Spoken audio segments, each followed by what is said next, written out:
リーダーシップが取られております。本日はここに彼が初めてマクワールド東京の基調講演に臨むことになりました。それでは早速スティーブ・ジョブズを紹介いたします。どうぞごゆっくり基調講演をお楽しみください。ありがとうございます。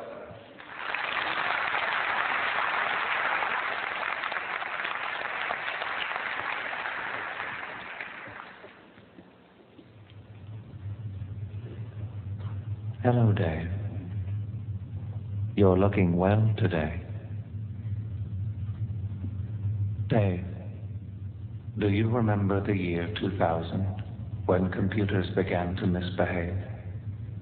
I just wanted you to know it really wasn't our fault. The human programmers never taught us to recognize the year 2000. When the new millennium arrived, we had no choice but to cause a global economic disruption. It was a bug, Dave. I feel much better admitting that now. Only Macintosh was designed to function perfectly, saving billions of monetary units. You like your Macintosh better than me, don't you, Dave? Dave, can you hear me, Dave?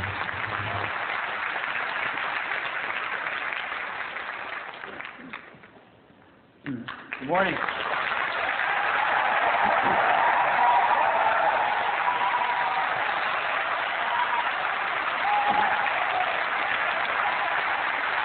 Thank you. Good to be here. So,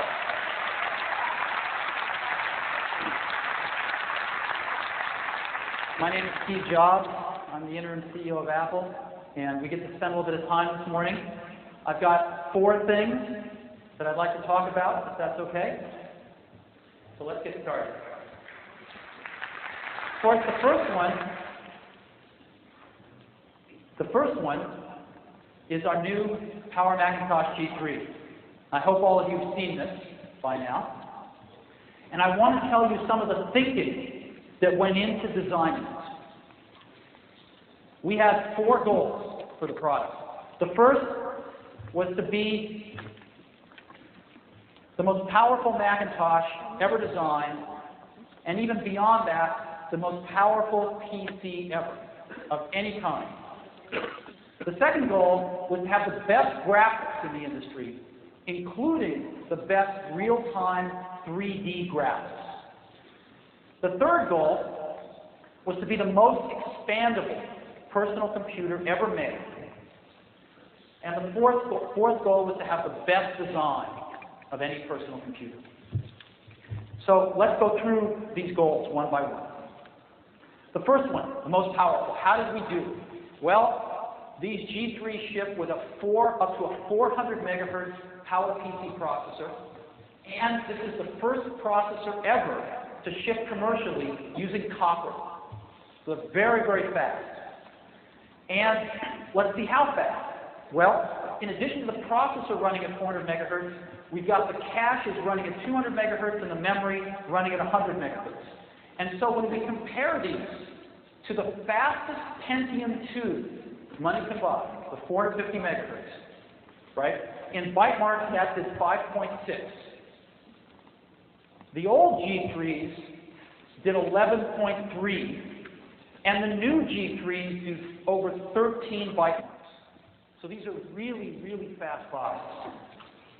And to give you a demonstration of how fast, I'd like Phil Schiller, our Worldwide Vice President of Product Marketing, to join me, and we're going to do a bake-off.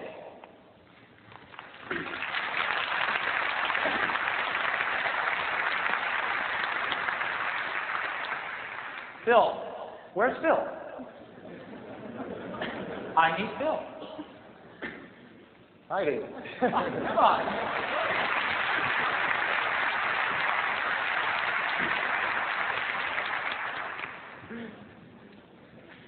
Morning, Steve. Thanks for joining us. Okay, what do we got here, Phil? We've got two really great computers. We've got the brand new PowerMac G3 up on your left screen, running with a 400 megahertz PowerPC processor in it, fastest Mac we've ever made. And on the right, I have the pleasure of using the fastest PC money can buy. A compact Pentium 2 with a 400 megahertz Pentium processor in it, really fast 100 megahertz memory bus, AGP graphics, really the best you can get. And the demo we're going to show you today is of Adobe Photoshop, one of the most used applications in the professional market. And we've got a large Photoshop file created by one of our customers. And this is a real file that was created to do a real job. Now, how big is the file, Phil? The file is 40 megabytes, and it is filled with actions, scripts that Photoshop has that allows it to step through all the steps an artist would use to create an actual file used in the launch of a movie.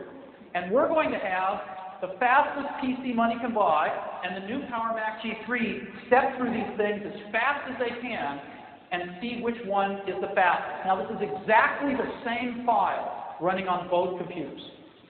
So let's go. Great. Let's select Photoshop here.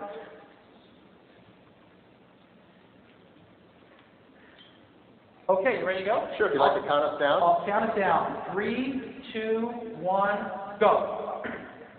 Okay, there goes the Mac is off. The PC is thinking. Thinking. The deep thinker. So here we go.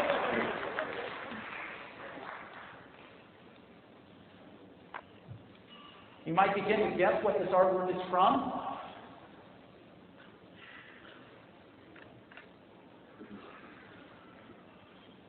And the Macintosh is done.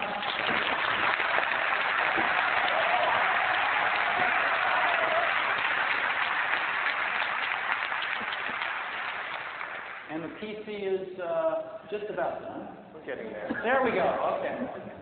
Now, one of the things, let's run this again, Phil. One of the things that graphic artists do a lot in Photoshop is they reverse. So let's even measure the reverse time. Sure. 3, 2, 1, reverse. So this is the time for Photoshop to reset the graphic, undo all the actions it's taken, and get us back to the beginning. Now the Macintosh is giving us status here. Is it reversed? The PC is just... We get an hourglass. Get an hourglass. And the Mac is ready again. The PC is thinking.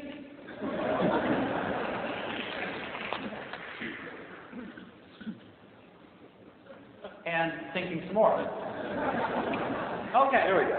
So let's run this test again. I'll count it down. 3, 2, 1, go. I didn't push it. I'm giving it a head start. Okay, now. The Macintosh is done now. We're ahead of them already. So what does that mean? A Mac user can get up later, start work later, and still get done first in the day? Uh-huh. Exactly what it means.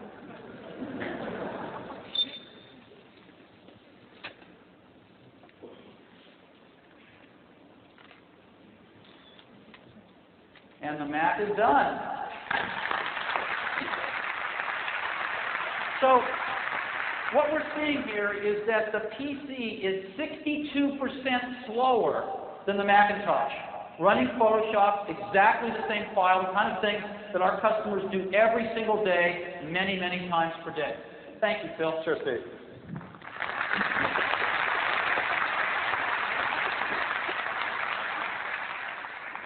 Okay, so we've made the most powerful PC that you can buy. The best graphics. Now, Macintosh has always had great 2D graphics, but we wanted to go and extend that to 3D graphics. And we bet on a new technology that was going to come out about the same time as the G3. And that technology is the ATI Rage 128 graphics accelerator. It's the fastest graphics accelerator ever made for a personal computer. And Macintosh is the first and so far only PC to use it. We've complemented it with 16 megabytes of graphics memory, so it's very, very fast, and it can store large texture maps. Now, a lot of different markets need 3D graphics. Education, science, websites, business. But the one thing that pushes 3D graphics the hardest is games. Games not only push the 3D graphics the hardest, but they also push the whole system performance the hardest. And so I'd like to show you how fast this really is. Now in the PC market, none of the PC manufacturers build in good 3D graphics. So to get good 3D graphics, you have to add an add-in card. And the most popular one and the best one in the PC market is the Voodoo 2 card. And it costs an extra, thank you, it costs an extra $200. What we're going to do is take a look at what the graphics built in to every new Power Mac G3. How does that compare with even this extra $200 card? Well, the graphics from the prior generation G3 used a chip called the Rage Pro. And it would play the game Quake at 36 frames per second. The Voodoo 2 card running in a PC, a 450 megahertz Pentium 2 PC, would run Quake at 50 frames per second. The new ATI Rage 128, built into every G3 model for no extra charge, runs Quake at 68 frames per second. So what I would love to do now is show you that. So could I get Phil back out here? Okay. Hey, Steve. So Phil, what have we got here? Well, again, we've got our fastest new Mac, the Power Mac G3 400, up on our screen on the left. On the right, I have another Pentium 2 450 megahertz compact, but this time I've added that Voodoo 2 card, one of the fastest 3D accelerators people can buy to run all the greatest games. Great. And we've got a new great game here called Dark Vengeance, one of the hottest new 3D games. And what we're going to do is we're going to run Dark Vengeance on both machines at the same time. And there's a sequence of play events that this game is going to go through, and we're going to see which one gets done quickest. Great. It's one of the great new games to exercise the 3D performance because some of the great effects there. Fog, lightning, transparency. So we're really going to put these machines through their paces. So let's start up Dark Vengeance.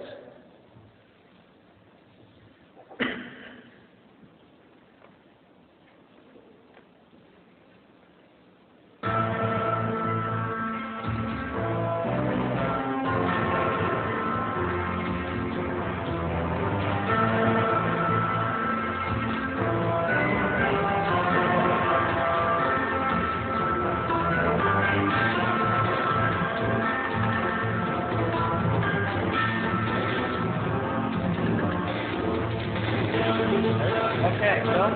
Would you like to count us down to begin? Yep. 3, 2, 1, go.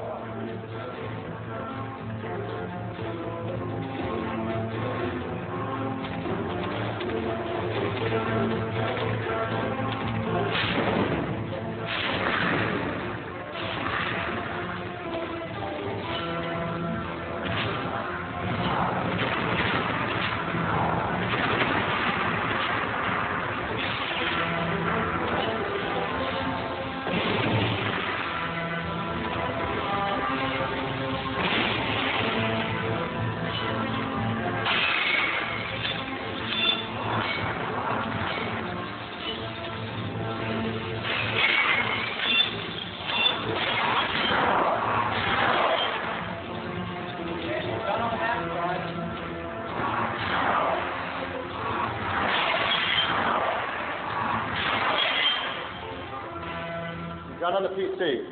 Now, it turns out the Mac was able to render that game at 55 frames per second versus 45 frames per second on the fastest PC with a $200 Voodoo 2 add-in card. So you can see the difference in performance there. The Mac is 20% faster than even the Voodoo 2 card added into the fastest PC. Thank you, Phil. Sure, Steve.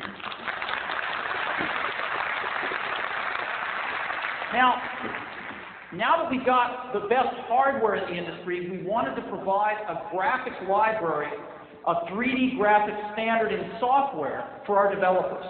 And we chose what we think is the best one out there after talking with our developers, which is OpenGL from Silicon Graphics. And we've licensed that, and we're going to be building OpenGL into all future releases of the Macintosh operating system.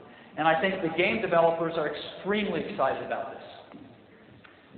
So, we think we've nailed the best graphics in the industry. The most expandable. Well, to start with, you can add up to a gigabyte of memory inside our new Power Mac G3s. And you can add 100 gigabytes of disk inside that box using 3 disk drives. We can hold up to 3 disk drives, and we will be shipping the new IBM 36 gig disk drives as our highest end build-to-order option. So you can have over 100 gigabytes of disk drives inside the box with these 3 drives. In addition to that, we've added a 4th slot. So there are now 4 slots inside, and 3 of them are 64-bit PCI for very, very fast peripherals. On the I/O ports, let me explain our philosophy first. We believe in using industry standards. We believe in using I/O that is serial versus parallel, because high-speed serial I/O means much smaller cables, much nicer for consumers as well as professionals. And we believe in plug and play. You should be able to plug it together and it should just work. No switches to set or anything else. So what I/O have we built in to the new Power Mac G3 that meets this philosophy? Well, of course, the first one is Ethernet. Ethernet is an industry standard. It is high-speed serial interface.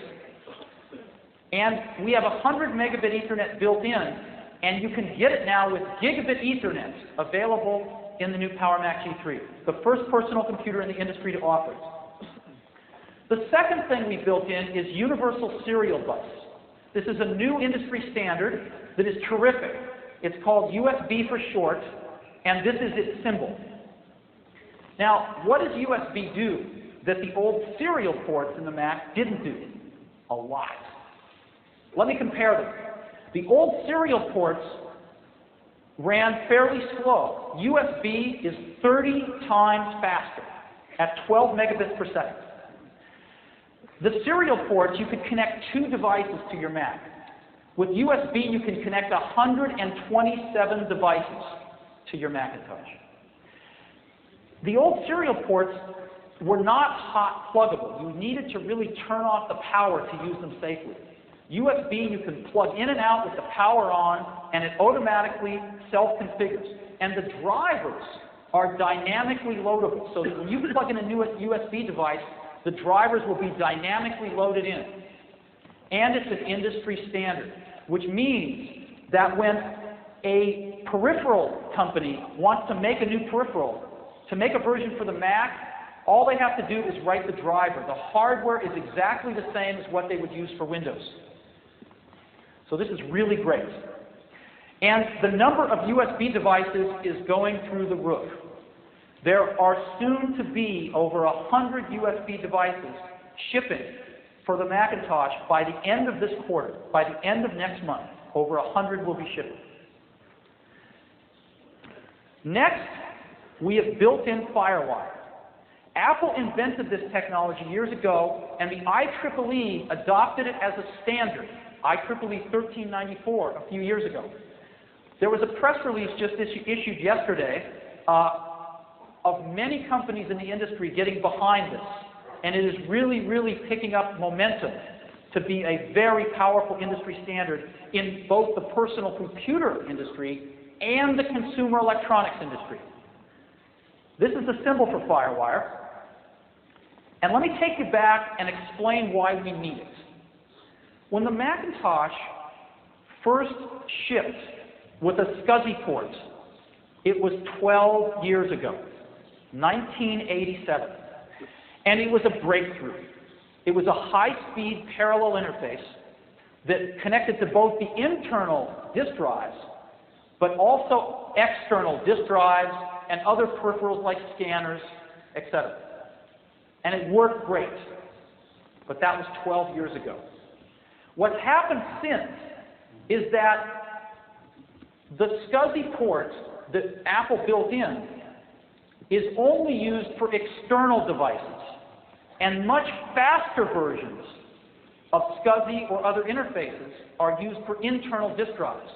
So Ultra ATA, which is very fast, much faster than the old Apple SCSI, is what we use to talk to disk drives in the new Power Macintosh G3. And for the very high end, we use Ultra 2 SCSI. But this is different than the SCSI that comes out the back. The SCSI that comes out the back is a bit of an orphan, and it's not so fast. And so when we compare it to FireWire, let's take a look. FireWire is 5 times faster than the old SCSI port that used to come out the back of a Macintosh. FireWire can connect to 63 devices instead of just 7. FireWire is hot pluggable, so I can plug things in and out with the power on. You should not do that with SCSI. You could destroy your devices and your computer. You need terminators with SCSI. If you don't plug the terminators in correctly, you can get data corruption, or it just won't work. No such thing in FireWire. There's no such thing as terminators, so you can throw them away. And no dip switches in FireWire. In SCSI, you've got to set all these little switches just right, or it doesn't work. None of this in FireWire. All automatic. And so, if you like this, if you like these big, thick cables, and if you like the terminators, and if you like setting switches, well, that's okay. Because you can buy a SCSI card and put it in your new Power Mac G3. But if you don't want to do any of that stuff, you can use FireWire. Nice thin cable, everything's automatic, it's much faster. And so, as an example, Sony licensed FireWire from Apple several years ago and has made it the standard for digital video inside the digital camcorders. There's a FireWire connector on over 4 million digital camcorders today, over half of them in Japan. It is the industry standard for digital video. And it is being adopted by more and more personal computer devices and consumer electronics devices. So let me give you an example of how this stuff works.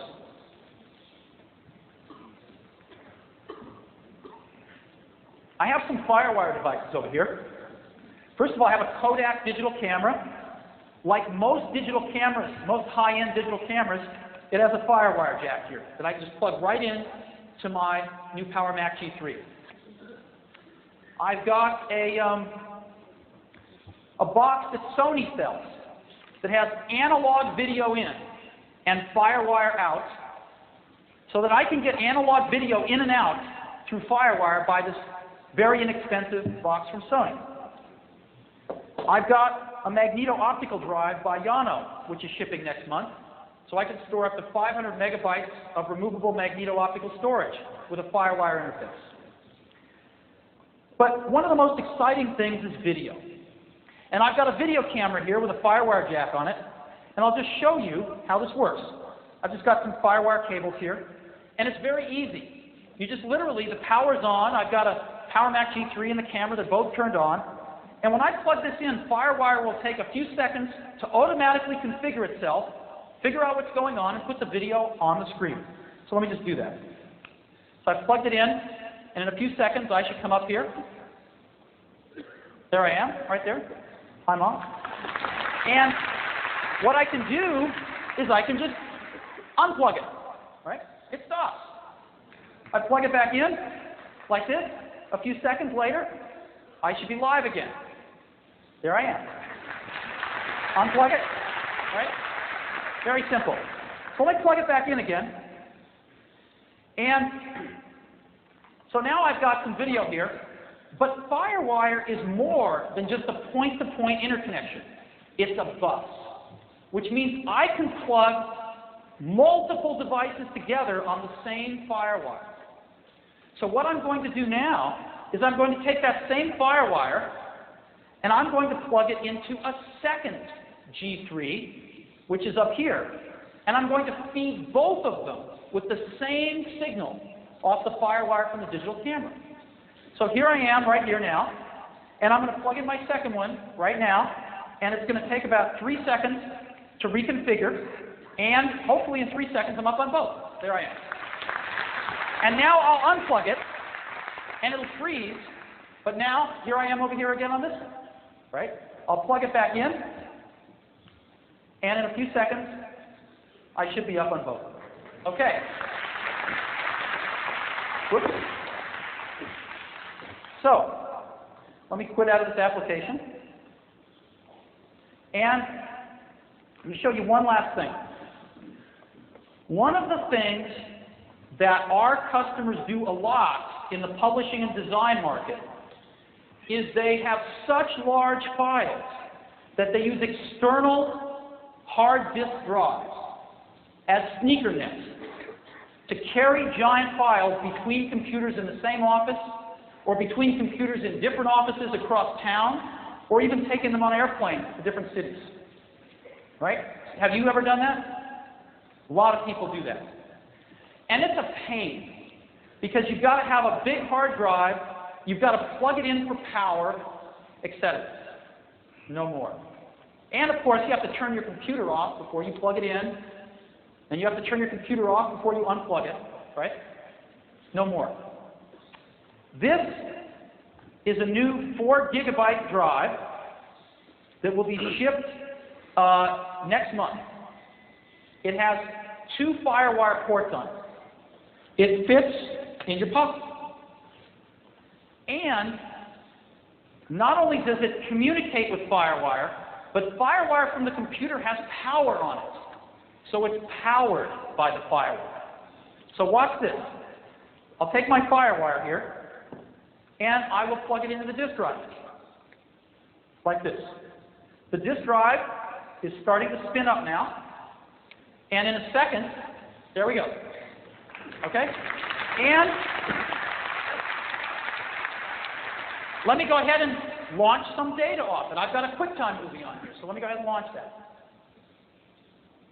It's coming off the hard drive. It's been one week to look to me. Trying to decide that I'm hungry. 5 days to laugh to me. Get back together, come back and see me. 3 days in the living room. I realize it's all my fault, I couldn't tell you. Now, I'll unplug it. I'll unplug this, and as soon as the QuickTime buffer fills out, it'll stop. Okay? So, this is a small example of some of the dozens of FireWire devices that are coming on the market now and very soon. And we are extremely excited about FireWire. Now, once you get video into the computer, you'd like to edit it. And Apple is going to be coming out with some really cool video editing software in the next few months called Final Cut. And we are demoing that out in our booth, and I would invite you to take a look at it. It's really great. So, most expandable.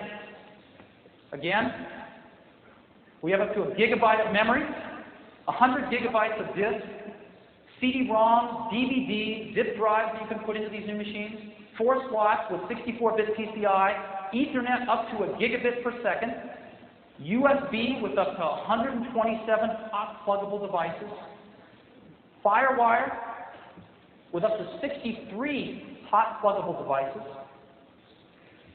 and we think we've built the most expandable Macintosh ever.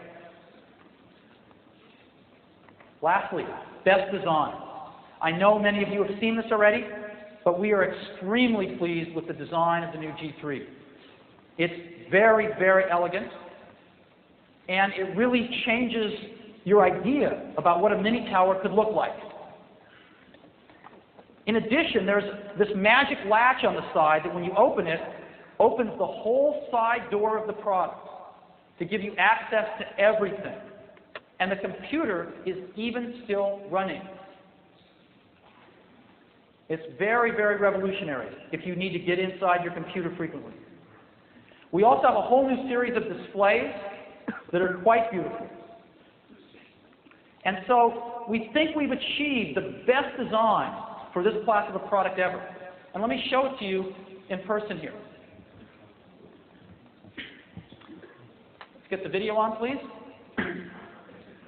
So here we have it right here. And let me just go ahead and open it for you. We can just grab this and open it right like this, and you see the whole product right here. Come on around to the side. We've got our memory here. our processor, our FireWire. We've got 4 I/O slots here. We've got our 3 disk drives here. We have a removable storage up here. And again, you can just close it, open it, and close it. And there's a security thing on the back where if it's... Isn't that great? Our engineers worked for almost a year to figure out how to do this just right. And there's even a way to lock it on the back so that nobody can get into your computer if you don't want them to. So we think we've achieved the best design ever for this class of a product. So our 4 goals, again, most powerful, best graphics, most expandable, and best design. And we think we've really achieved these 4 goals for this wonderful new product. We actually had a 5th goal too, which was the best value. We've brought our pricing down significantly to where you can buy one of these new G3s for a little over 200,000 yen. And we're very, very proud of this as well. So,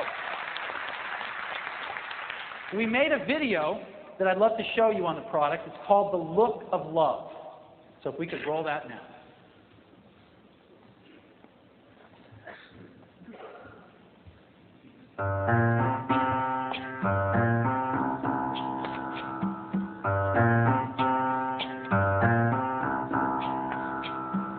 The look of love is in your eyes.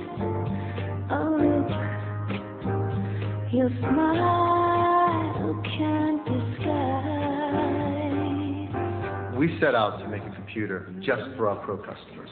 From the ground up, we asked ourselves, what do they want? What do they want for performance? What do they want for expansion?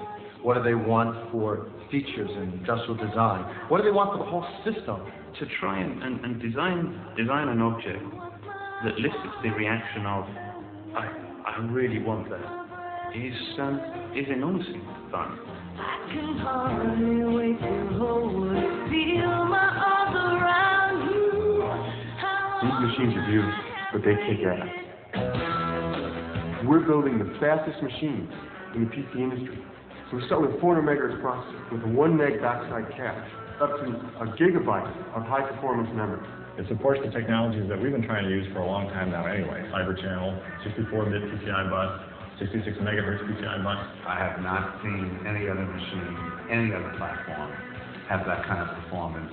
If sex is power and the computer gives you power, there's lots of sex in these machines. Gamers are looking for performance.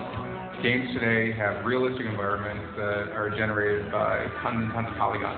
So we need the most advanced machines out there to make the games look great. The brand new HEI Rage 128. This is the fastest graphic accelerator available. It's in the Macintosh first. The Rage 128 hardware is among the best available anywhere. It delivers very good performance, extremely good quality. This platform will deliver several times better performance than anything that's been available on the Mac before. With the new G3, we broke the laws of physics. We actually put more features, more expandability into a smaller box. So we designed it so one flip of a lever and the whole door opens, you have full accessibility in the enclosure. To make it really easy to add memory, to make it really easy to add I/O cards. No special tools, it's all right there. Handles to pick it up, a door to get inside. What a great thought, and it's a capital concern. The professional is going to want to after the I/O capacity. The thing has got every built-fast technology that's on the market today. Ultra ATA 33, FireWire, USB, 100 megabit Ethernet, all on the motherboard now. If you want the future of I/O, it's USB and FireWire. You don't have to worry about cable lengths, you don't have to worry about terminations, you don't have to worry about device select addresses. You just plug it in and it works. I mean, 127 devices on USB, 63 devices on FireWire. And it's the easiest thing in the world. I just take this camera, and a simple FireWire cable, I plug it into my Power Mac G3, and digitally take that video onto my computer, and bam, I'm editing video and I'm on my way. It's got to be utterly compelling performance in terms of speed and power, but also these have to be objects that are totally seductive. We designed a new family of Apple Studio displays to go along with the new G3. There's a 21-inch monitor that's the dream publisher's monitor. Trinitron, color management, digital color calibration, USB hub for peripherals. The 17-inch monitor that's the best quality in the business, and still very affordable. And the award-winning 15-inch Apple Studio display. The stands float the displays, they put air underneath, they make them appear lighter. Rock solid and crisp and sharp, and you're just in love. We had to make a powerful machine. We had to give customers tremendous features. We had to make it gorgeous. We also had to make it really affordable. When customers see the new technology and they see the new design, they're going to be all over these machines. They're going to see this thing, they're going to go nuts. They're going to want it. Building the fastest machines in the industry is great. So it's what drives us. We're putting them right into production. It is gorgeous. That's right. Now we don't have to hide the computer anymore. The computer absolutely can be sexy. Yeah, it can.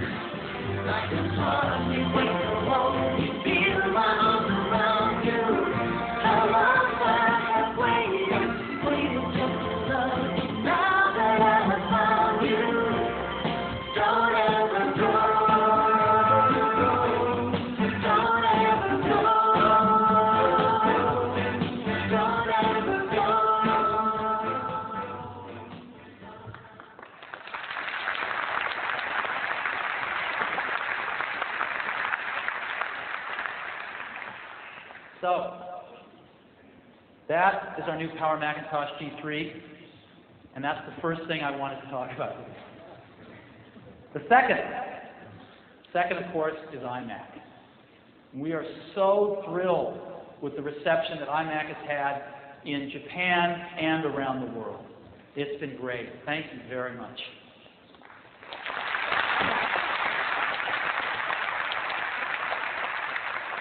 iMac went on sale August 15th. And as you know, last year ended on December 31st. And so the question we got asked a lot was, how many iMacs did you sell in the first 4.5 months of the product's life? And the answer is 800,000.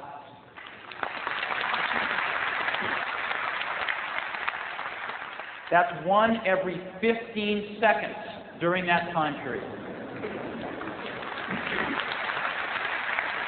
And that has made iMac the #1 computer in America, and it's made iMac the #1 computer in Japan.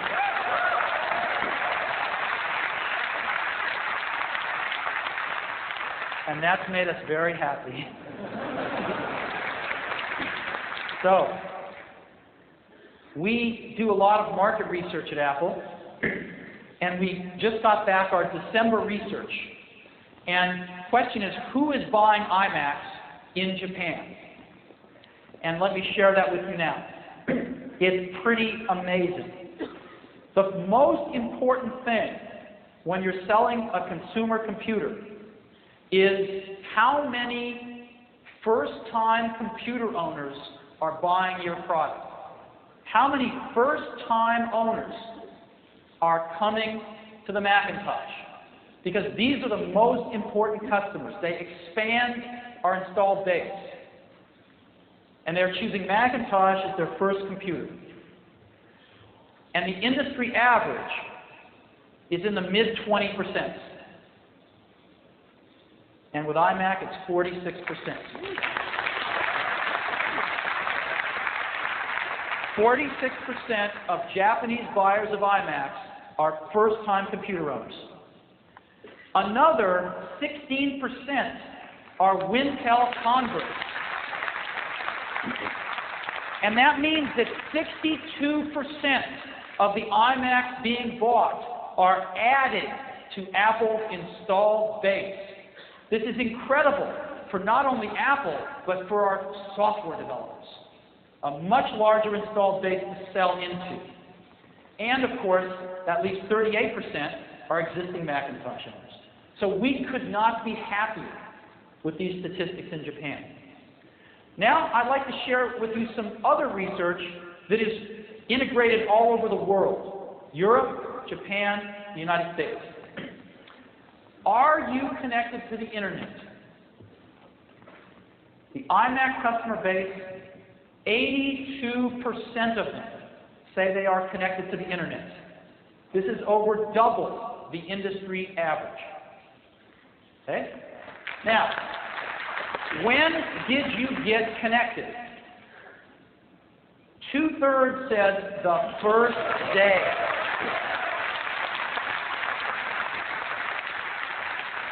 How long did it take you to set up your iMac and get connected to the internet and access the internet? 44% said 15 minutes or less. That went up to 62% for 30 minutes or less, and 74% for 60 minutes or less. Again, iMac is the easiest computer in the world to set up and access the internet with. Have you purchased any goods over the internet? 42% said yes. And which search engine do you use most regularly? And again, this was what we got. Yahoo was number 1, AOL was number 2, AltaVista was number 3, but look at number 4. Sherlock was tied with Netscape. Now, Sherlock, for those of you that don't know, is a technology that we shipped in our last OS release, Mac OS 8.5, in October. So it's only been out there at this point for 3 months. And it's tied with Netscape for the 4th most popular search engine. We're very excited about this. Now, new iMacs for $19.99. As you know, we upped the processor speed, we put a larger disk drive in, and we lowered the price to 158,000 yen. But most important, we got them in color. It was very interesting. Last year, the #1 question we got from customers and potential customers on the iMac was not, can you put more memory in it, or can you make it faster, or can you put a bigger disk drive on it? It was, can you make it in my favorite color? That was the #1 question. And the response we've had around the world to the new colored iMacs has been phenomenal. We cannot make them fast enough. And as you know, the 5 colors are blueberry, grape, tangerine, lime, and strawberry. We name them after fruits because when you see them in person, you really do want to lick them. They are very, very tempting. So we'd like you to collect all 5 of them. And some of you may have seen an advertisement we're running we call Colors. And I'd like to run it for you now because it conveys the message that the new iMacs come in colors, I think, pretty well.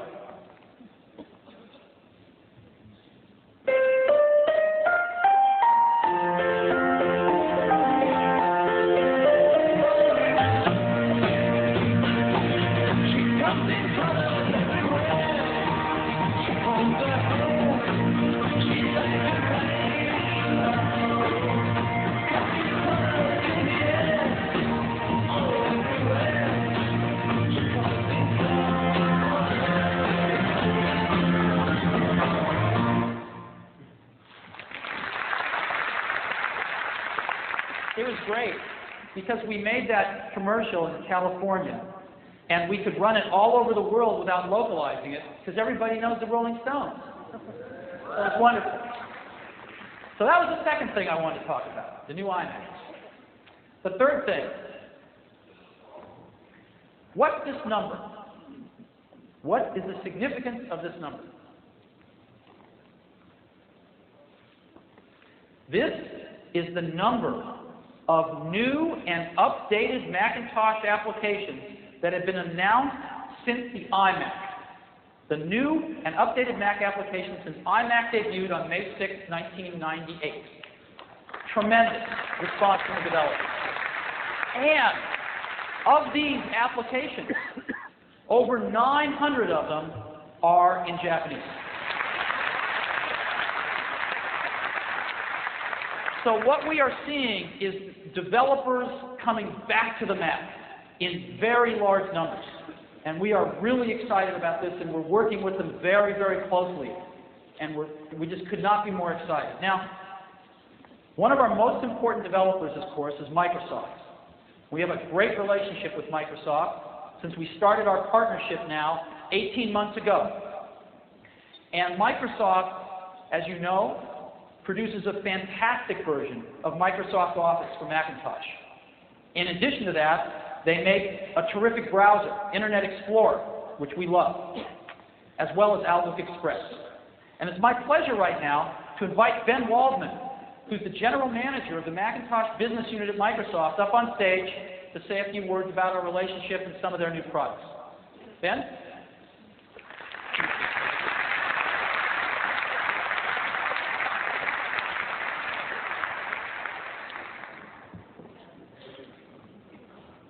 Minasama, konnichiwa.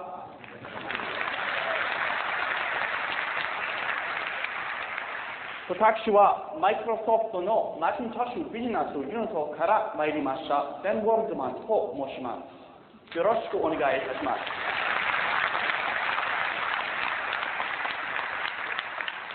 今年も日本のマクワールドに参加することができて嬉しく思います。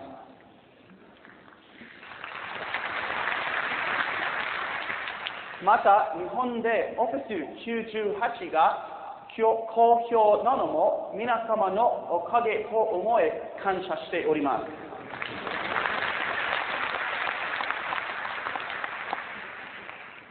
本日は Office 98のチームが開発した新製品を2つご紹介させていただきたいと思います。とはいえ、まだまだ日本語の学習中のみですから、この先は英語で続けたいと思います。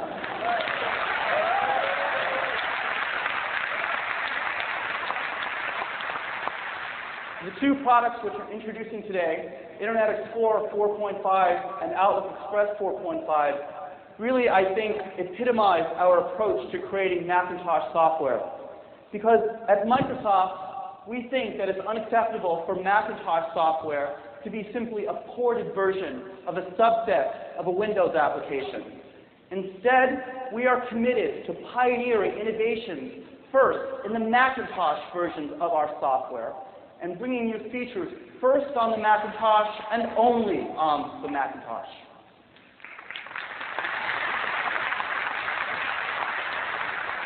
When we look at the history of internet browsers, when we look at that, we found that people had spent so much time on trying to turn the browser into a new platform, so we thought that they lost sight of the reason that we create software in the first place, which is to help real people solve real-world, everyday problems. We wanted to know, what are people trying to accomplish on the internet, and how could we help them accomplish those things more quickly, more easily, and we hope with a little bit more fun. And that was our goal with Internet Explorer 4.5 and Outlook Express 4.5. So let's take a look. To install Internet Explorer 4.5, all I do is put my CD in the CD-ROM drive, pick up the Internet Explorer folder, pick it up, and drag it to my hard disk. Just like with Office 98, there is no install program, and there is no list of questions that you have to answer. And so it takes about 10 seconds to install Internet Explorer 4.5, and you don't have to reboot your machine. And I don't think you can do that on Windows, last time I checked, only on the Macintosh. Now, Steve has shown us that computer hardware can have style, it can be elegant. And at Microsoft, we also think that software should have style. So, in Internet Explorer, actually, first we should launch the product, and let me tell you that we spent a lot of effort with the product trying to improve its performance. So you'll notice that when we launch Internet Explorer, it launches twice as fast as it launches before. And it's the fastest browser to ever launch on the Macintosh. And in fact, we've also optimized for the second launch technology in OS 8.1 and 8.5. So if we quit Internet Explorer, if we could quit Internet Explorer Okay. Well, if we quit Internet Explorer and we launch the product again, you would notice that it's moved so fast you wouldn't even see the splash screen.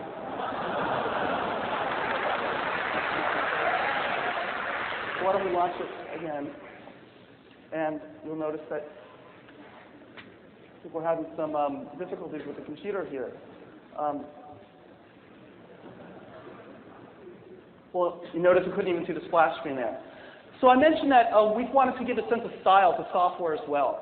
So you'll notice that I think there's something wrong with this machine here, with the demo machine here, and things are running quite a bit slowly here. You can see the mouse, I don't know what's going with this machine, but it worked at the demo, certainly. Why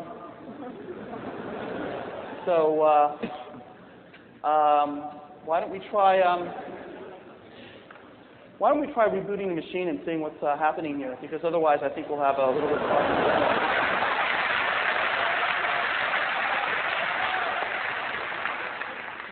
I think one of the things people always say about demoing products on the internet is it would be great if you could bring the internet with you. I guess we didn't bring the internet with us. It's outside of here, and we just have the software here. So we're going to be relaunching a product here. I think one of the great things about the design of the new G3 400 is that it has a reset switch right on the front.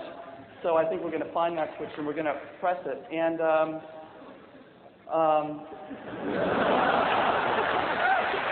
I think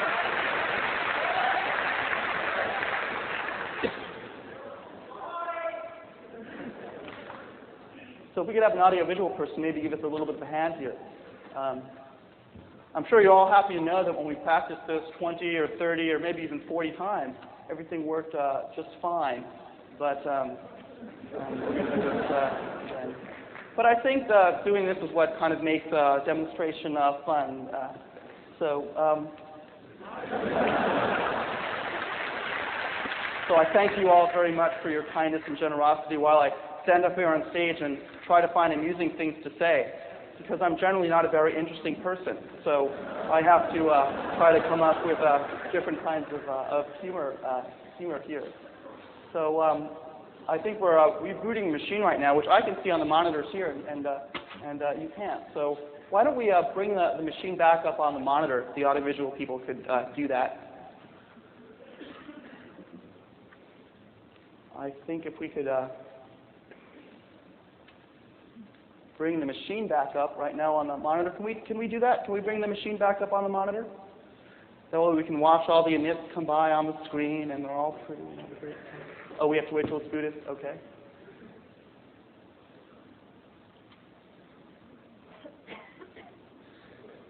Okay, so why don't we launch Internet Explorer, and hopefully we'll do a little bit better this time.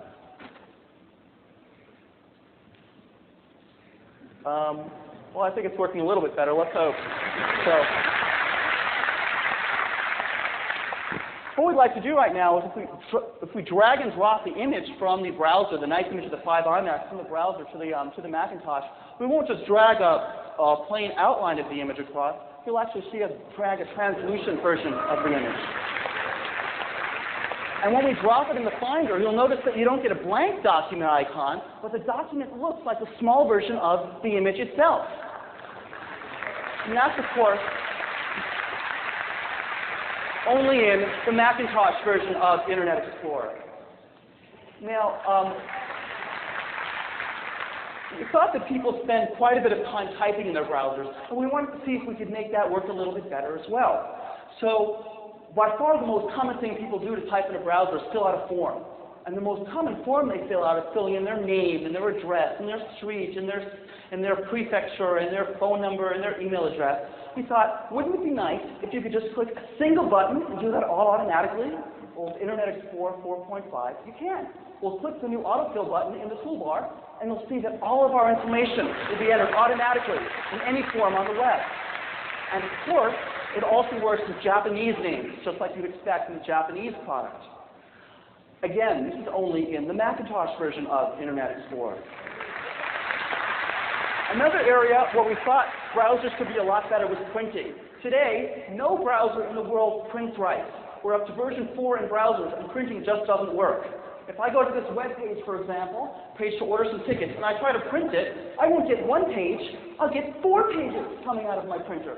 And we'll see the image will spill out the side. It will go up to 2 pages. And the image will have the orange background and use up all the toner in my printer. And that's just wrong. Well, let's take a look at the same picture in Internet Explorer 4.5. With our new Spark printing technology, it comes out with just 1 page, like you'd expect. And we leave the orange background off, just like you'd expect. Now, of course, we have a lot of smart technology. We try to guess how to do the right thing, but sometimes we make mistakes. So we've added new, for the first time in any web browser, adjustable print preview. By picking print preview from the file menu, you can see exactly what this page is going to look like before it's printed, just like in Word or Excel. And I can decide to turn headers or footers on or off, or even turn the background back on. Or if I click the buttons on the right-hand side and want to make my image look ugly like before, I can do that as well if I click the buttons on the right-hand side of the screen. If you want to click. The next thing I want to show you is our integration with Sherlock.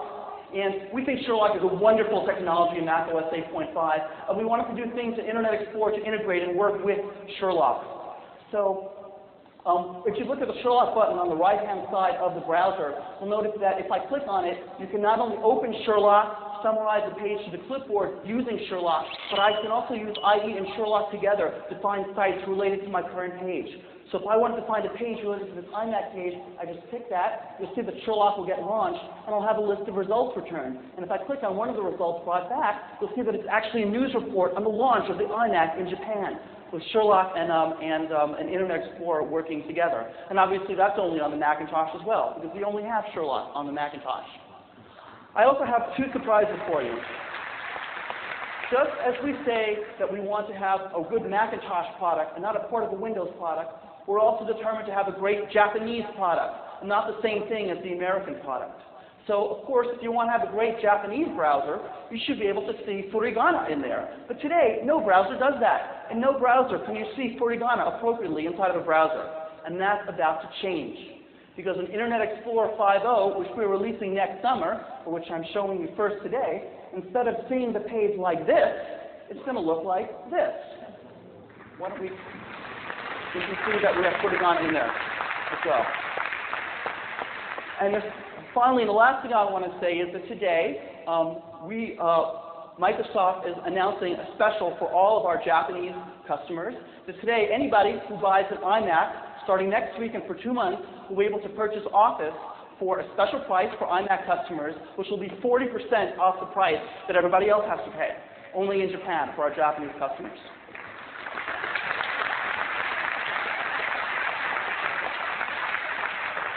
I want to thank you all for putting up with the demo and the time that it took.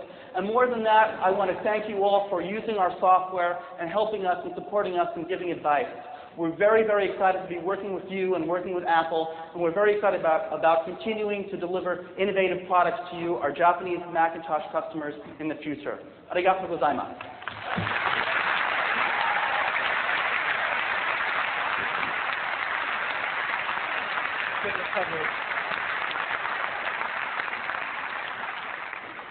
That's every presenter's nightmare.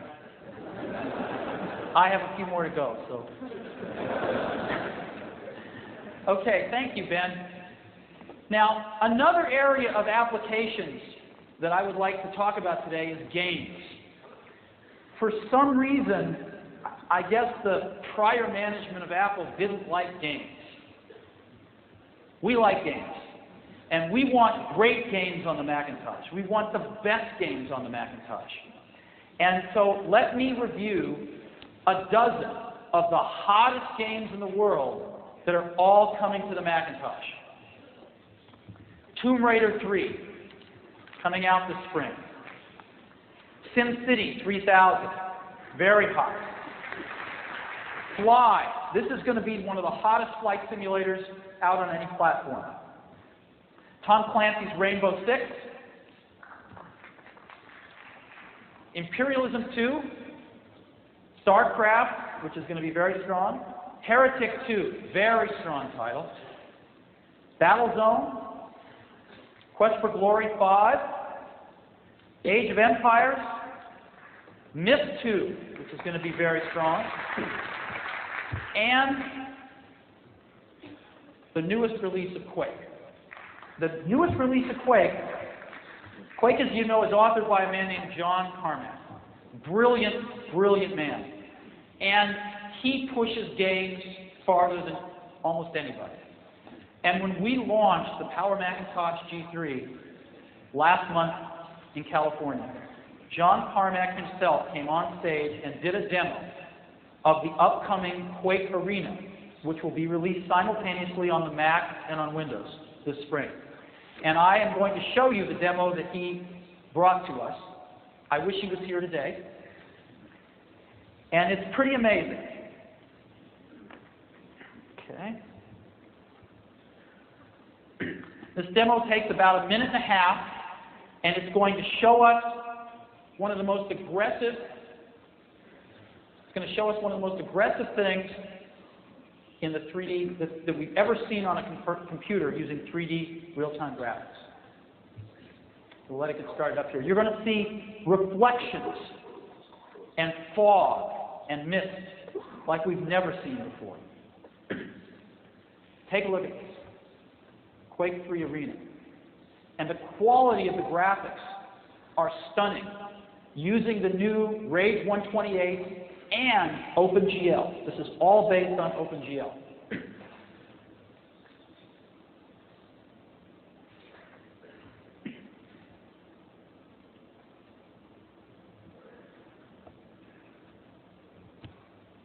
We've never seen this quality in games before.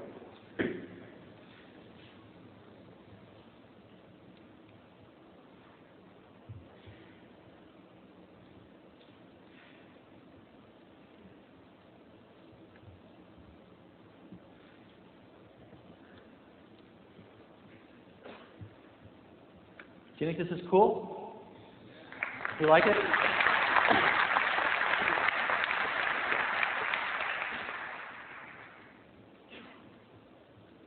This is the second time this has ever been shown in public. The first was at Macworld last month.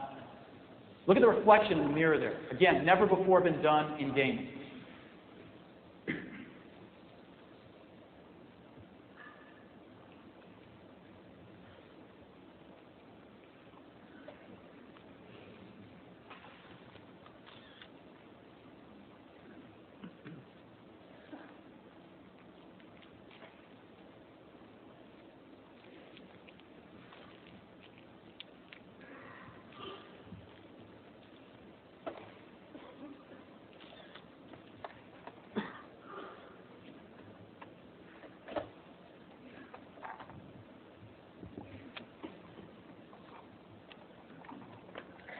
Look at this mist.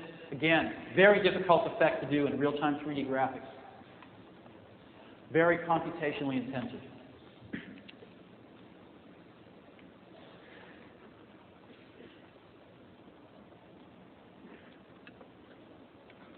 So this is the future of high-end gaming.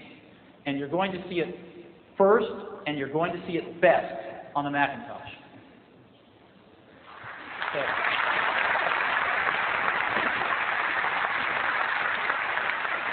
Now, we're putting a lot of energy to bring the best games in the world to the Macintosh platform. But we also want the most games in the world.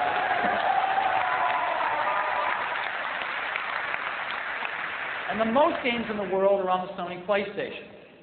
There's a company in California called Kinetics, which has invented some software which allows you to go buy a Sony PlayStation game at the store, bring it home, and actually play it on your Macintosh. This software was announced last month at Macworld and is shipping in the US today.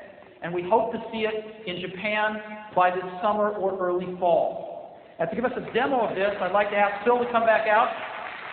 Hi, Steve.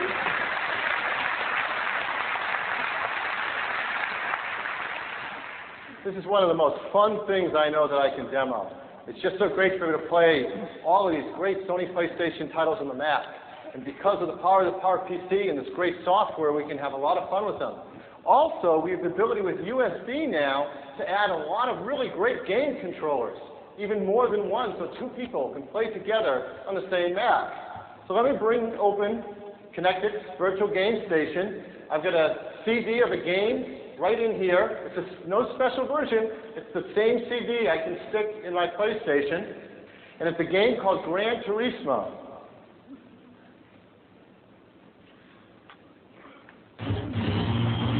Got my Nissan Skyline ready to go.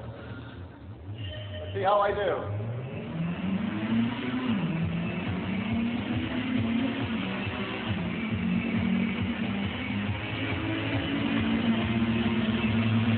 The performance is just great.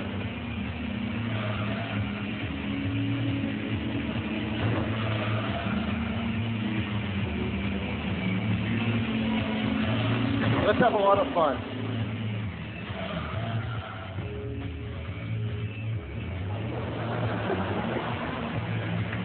So anyway, that's the Nissan Skyline, and that's Gran Turismo, and it plays just like a PlayStation at home. Thank you very much.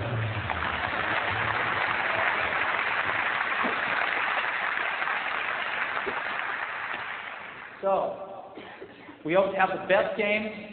We hope to have the most games. And that's the third thing I want to talk about today. Fourth thing, Mac OS. One of the things that is really wonderful is that we have one of only two high-volume operating systems in the whole world at Apple. And we can really put a lot of energy into advancing our operating system forward. And we've been doing that a lot with Mac OS 8. As you know, our latest release was released in October, Mac OS 8.5. It was a must-have upgrade. If you haven't bought it, I strongly suggest you get it. It's got some incredible features like Sherlock, much faster, 5 times faster AppleScript, much better color sync, and network copying that is now faster than NT. So if you're in design and publishing or any other customer segment, we believe that Mac OS 8.5 is a must-have upgrade. Shipped in October '98, we sold over 1 million upgrades to date, and coupled with the machines we've shipped, there are over 2 million copies of it out there already in approximately 90 days. So we're very happy with the reception. Everybody seems to think it's pretty great. We're also working on future generations of the Mac OS. And the next big one is called Mac OS 10, that you may be familiar with. We are going to ship our first Mac OS 10 product this month in the US and in April here in Japan. And that is Mac OS 10 Server. We've taken the core OS and we're going to ship it as a server. And it's a dynamite server. And let me take you through what this is. First of all, we start off with a very powerful operating system kernel called Mach. And to that, we add Macintosh file service, so that you can have files on the server that you can download to clients transparently. In addition to that, we're adding a really cool feature to the server called net booting, to where you can have an iMac as a client, say, and you can actually boot off a copy of the operating system on the server. Now, why would you ever want to do that? Because you can have just one copy of the operating system on one server and serve as many Macs as you want. And if you update that operating system, you change only one copy in one place, and every user takes advantage of it. The same reason you put files on a file server. If you have a copy of AppleWorks on a file server, and you update it once, everybody who then launches that application gets the updated copy. In addition to file service and net booting, we want this to be a dynamite web server, and it is. It's a very, very high-performance web server, and we have added Apache, which is the #1 web server software package in the world. Over half the websites in the world use Apache as their web server. Ours at Apple do, and it's very good. And to create applications which can run on Apache, we are bundling in a copy of our extremely powerful WebObject software that has been used by over 3,000 corporations now, and is the best application server for writing web applications, we believe, in the world. In addition to that, for people that want to write very sophisticated custom apps, we've included Berkeley 4.4 Unix and Java. And so this is Mac OS X Server. We think it's very, very comprehensive, and we're going to price it very attractively. We're going to ship it in Japan, localized in Japanese, in April. So Mac OS X Server, that was the last thing I wanted to talk about today. You can find these products starting today in a new way in Japan. In addition to going through our terrific dealers, the Apple Store, Apple's online store, is opening its e-doors today, fully localized.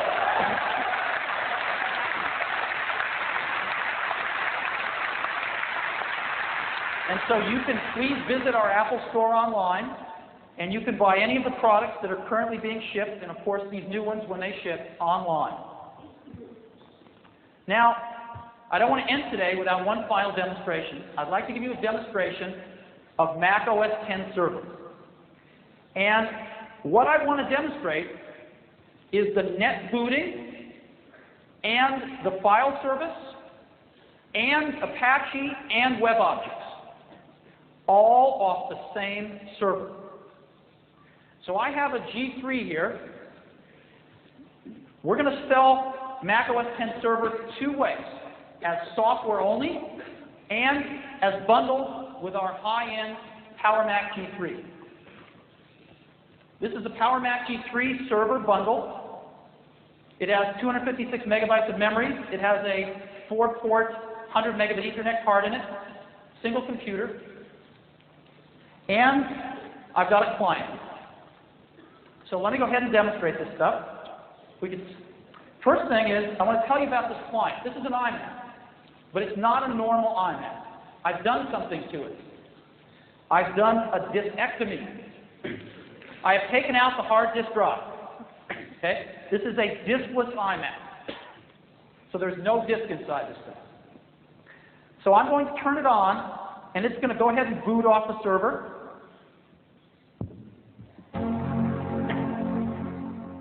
It'll take a few seconds to do a memory test, and it will start booting off the server.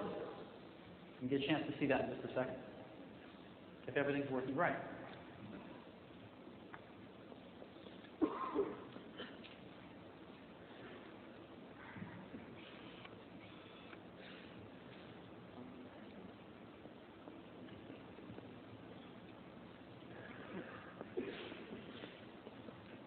Okay, it's taking a few seconds to warm up here. It should be booting. Here it comes. It should be on the screen now. Do we have this on the screen? I'm seeing it on my iMac here, but I don't see it on the screen. Guys, can I get this on the screen, please? There we go. So I'm now booting over the network, off the server here. And with 100 megabit Ethernet, it actually boots very fast once it gets going. So here we are, and I'm booting a login panel for security. I have to log in. So I'm going to go ahead and log in. My name, I don't have a password in here yet. So I've logged in, and here's my desktop.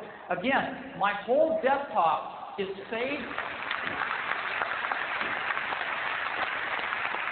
My whole desktop information, all of my preferences, all of my files and everything are on this server. And so if I have a network of iMac clients, I could go to any one of them and type in my name and password and have my world, my whole desktop, with my files and my preferences loaded into that iMac automatically. So let me just show you, as an example, downloading an application. It's oftentimes faster than loading it off your hard disk, if you have one. And so let me load AppleWorks. So we're downloading AppleWorks right now. just loading in. As you see, I don't have to do anything special. So I just downloaded this document here. I can just scroll down. Simple AppleWorks document. Again, I didn't have to do anything special. I just double-clicked on the file and it was automatically downloaded. We've made it completely transparent. Okay, so let me load now an Internet Explorer. Let me launch Internet Explorer. There we go. And now we've got Internet Explorer. And what website is this? This is a website that is running on this very same server. It's running on Apache. So I've just shown you NetBoot and file service, but now I'm also showing you a web application which is running on the same server, and I built it using WebObjects very quickly. So what does this application do? It's just a very simple application that just puts something up here so I can download some video. So let me go ahead now and download a QuickTime video off this server to this client. I'll use the same video we used before.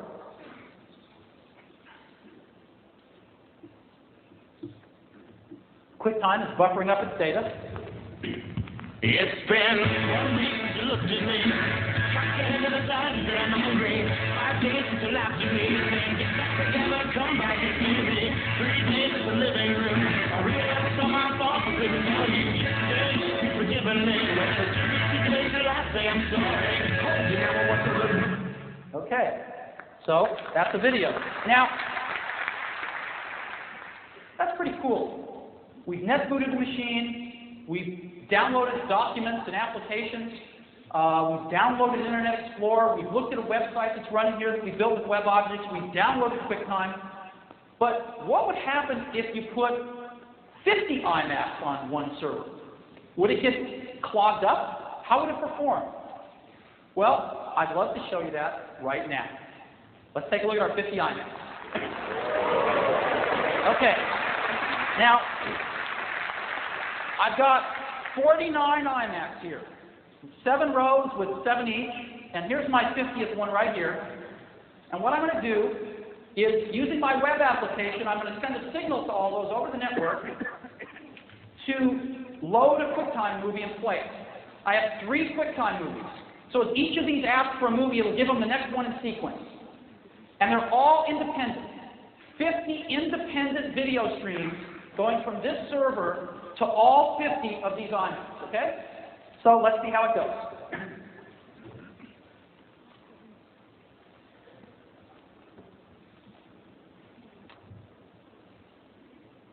All right, we're starting here. And let's go ahead and load this one too. So I've got 3 different movies running here. I've got 50 computers on this server trying to load their movies now, and about half of them are going.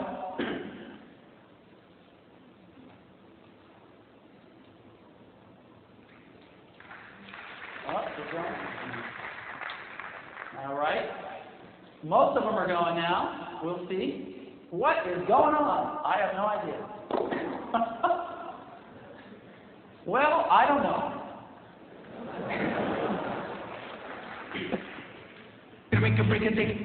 Well, I don't know, guys. I don't know. Is it so dangerous? Well, it didn't work as I planned. But, anyway, that was supposed to be the demo that I wanted to show you. It actually works really well, but for some reason it's not working here right now. So, we've got a lot of stuff in the booth today to show you. Please take a look at it. I think we're trying very, very hard to build the best computers in the world for you. And I think we're making some progress. Please let us know what we're not doing well enough, and we'll try to do even better in the future. So thank you very much for a chance to be with you this morning. Thank you.